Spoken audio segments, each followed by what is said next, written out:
Bonjour et soyez les bienvenus dans cette formation qui s'intéresse au test de student. Donc ce qu'on appelle le test paramétrique T ou bien test de student. Donc ce test est un test statistique qui permet de comparer les moyennes de deux groupes d'échantillons. Donc ce test s'intéresse seulement, bien est valable seulement pour comparer deux moyennes, bien deux échantillons. Si on a 3 ou 4, on va voir un autre test. Donc l'objectif est de savoir est-ce que les moyennes de ces deux groupes sont significativement différents au point de vue statistique. Donc généralement il y a trois types de tests, bien trois variantes de type de test de student. Il y a le test de student pour un échantillon unique où on va s'intéresser à un seul échantillon. Généralement on compare la moyenne d'un échantillon avec la moyenne de sa population mère. Le test de student qui compare deux groupes d'échantillons indépendants. Ici, on parle de test de student non appareillé. Et le troisième test, bien le troisième type, c'est le test de student qui compare des groupes ou bien deux groupes d'échantillons dépendants. On parle de test de student appareillé. Dans cette première vidéo, nous allons nous intéresser au test de student pour un échantillon unique ou bien pour échantillon unique. Donc pour ce type de test, on va comparer la moyenne observée à une moyenne théorique. Je dis bien la moyenne et pas l'écartif ou bien autre chose. On doit s'intéresser à la moyenne.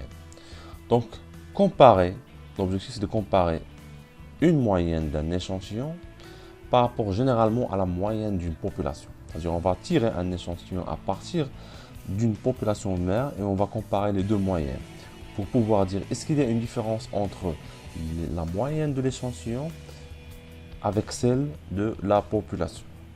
Pour appliquer ce test, il faut respecter certaines conditions. Premièrement, il faut que la variable dépendante soit quantitative, c'est-à-dire la variable bien la valeur bien les valeurs qu'on veut tester soient quantitatives. Il faut que la distribution soit normale, qu'il n'y ait pas de valeurs qui sont trop exagérées ou bien des valeurs qui sont anormales. Il faut que l'échantillon qu'on a choisi soit aléatoire. Donc, on va prendre un exemple.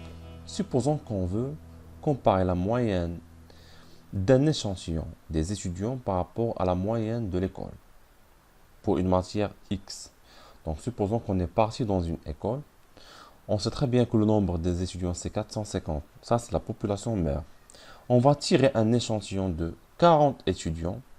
Hein, et on va prendre la moyenne pour la matière anglais pour ces 40 étudiants. On sait déjà que la moyenne pour l'école entière, pour cette matière, c'est 14,5 et demi.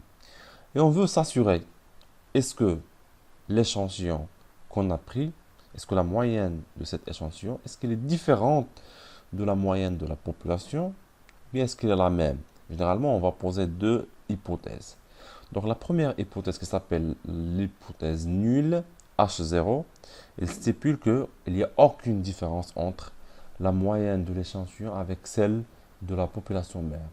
Alors que pour H1, c'est-à-dire c'est l'hypothèse alternative qu'il y a une différence entre les deux populations. C'est-à-dire entre l'échantillon qu'on a choisi et entre la population mère. Donc, pour cela, on va travailler sur un exemple. Donc, on va supposer qu'on a des étudiants. Donc, étudiant numéro 1, étudiant numéro 2, 3, ainsi qu'avec leurs notes. Ce sont les 40 étudiants qu'on a choisis. Donc, pour travailler sur... Donc, donc, j'ai déjà procédé à l'entrée des données.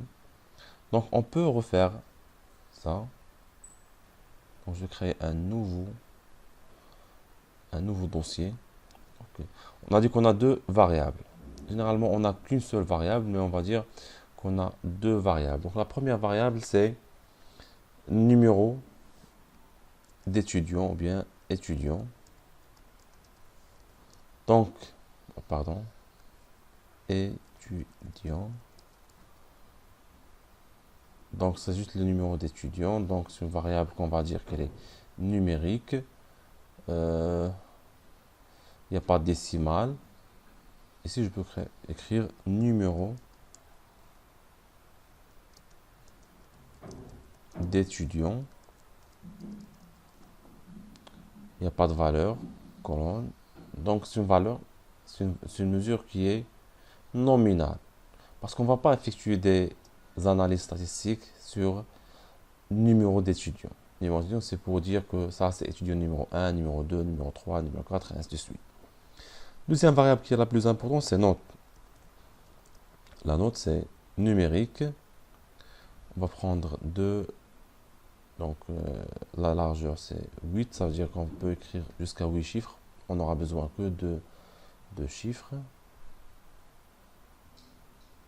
Il n'y a pas de décimale. Ça, c'est notre onglet. Il n'y a pas de valeur. Et c'est une valeur qui est échelle. Ça, c'est pas très important pour l'oral. Donc, je vais prendre affichage des données. Je vais prendre les données que j'ai sur Excel. Donc, copier.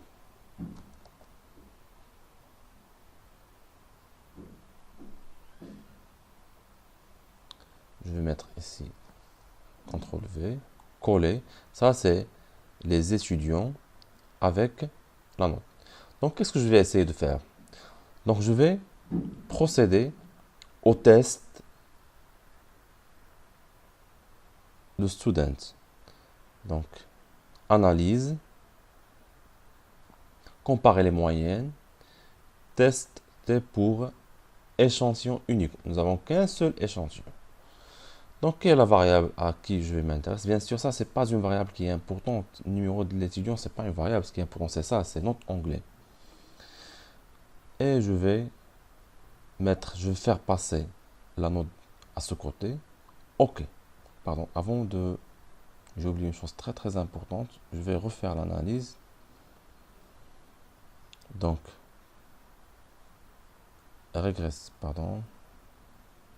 comparer les moyennes. Test unique. C'est la valeur du test. Donc, je veux comparer cet échantillon avec quelle valeur? Avec la valeur qui m'a donné l'école. C'est 14,5. Là, c'est important. Là, c'est intéressant. Donc, il me donne ici les statistiques. Nous avons 40 étudiants avec une moyenne de 12,33 avec un écart type et une erreur standard. Ce qui est important du tout, ça, c'est le degré de significativité, ou bien c'est la significativité. Ici, nous avons une valeur de 0,007. Ça veut dire 7. Donc, c'est inférieur à 5%. Donc, puisqu'il est inférieur à 5%, s'il est inférieur à 5%, on refuse H0 et on accepte H1. Ceci dit que nous allons refuser l'hypothèse nulle et on va dire qu'il y a vraiment une différence entre la moyenne de la population et la moyenne de l'échantillon. Donc, pour résumer, donc nous avons dit que nous avons généralement, le test de student sert à comparer les moyennes. Donc, dans ce cas, nous avons choisi un échantillon de 40 parmi 450 étudiants. Donc, l'objectif est de voir de comparer la moyenne de l'échantillon avec la moyenne de la population pour dire est-ce qu'il y a une différence significative ou bien est-ce qu'il n'y a pas une différence significative. Donc, H0, c'est une absence de différence. Et H1, c'est il y a une différence. Donc, quand on a mené le test statistique, elle nous a donné un degré de signification de 0,007, ce qui signifie qu'on refuse H0 et qu'on accepte H1, qu'il y a une différence entre l'échantillon et entre la population mère.